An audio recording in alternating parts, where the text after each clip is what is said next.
कभी सोचा है एक छोटा सा बटन दबाने से क्या बदल सकता है? एक वोट, सिर्फ एक वोट। लेकिन सच कहूँ, ये सिर्फ वोट नहीं होता, ये आपकी आवाज़ होती है, ये आपका हक होता है।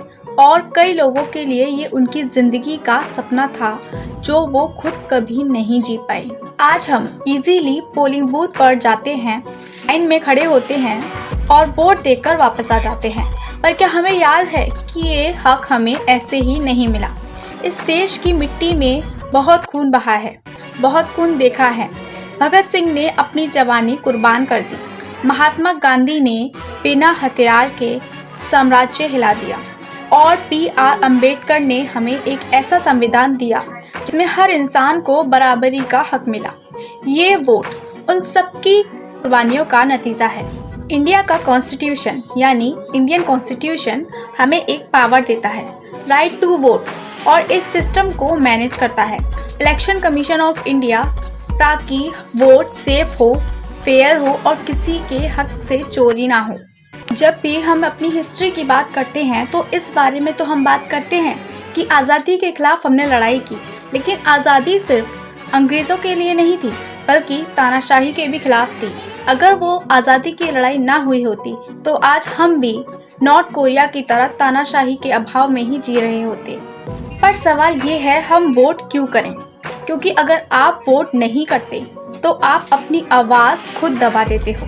सोचो, आप कंप्लेन करते हो, रोड्स खराब हैं, जॉब नहीं मिल रही या सिस्टम करप्ट है, पर जब आप वोट देने का टाइम आता है आप कहते हो छोड़ो, क्या फ़र्क पड़ता है? फ़र्क पड़ता है, बहुत फ़र्क पड़ता है।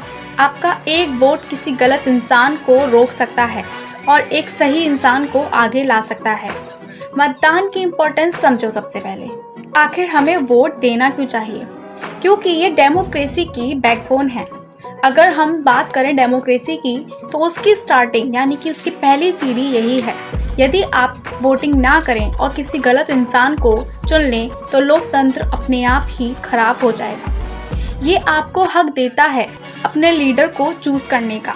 ये आपकी रिस्पॉन्सिबिलिटी है, सिर्फ राइट नहीं। अगर एजुकेटेड लोग ही वोट नहीं करेंगे तो फैसले उन लोगों के हाथ में चले जाएंगे जो शायद समझ ही नहीं पाते कि देश को क्या चाहिए। पर इसकी एक डार्क साइड भी है। हाँ, सच थोड़ा कड़वा है। कभी पैसों के लिए वोट बिकते हैं तो कभी जाति और धर्म के नाम पर लोग बांट दिए जाते हैं, कभी फेक प्रॉमिसेस दिए जाते हैं और कभी लोग बस घर में ही बैठे रहते हैं। गर्मी है, लंबी लाइन होगी, वहाँ जाके क्या करेंगे? पर जब आप वोट नहीं करते तो आप इनडायरेक्टली उन लोगों को सपोर्ट कर देते हो जो सिस्टम का मिसयूज़ करना चाहते हैं। साइलेंस भी एक डिसीज़न होता है और कई बार सबसे डेंजरस डिसीज़न होता है। जानते हैं कि वोट कौन कौन कर सकता है?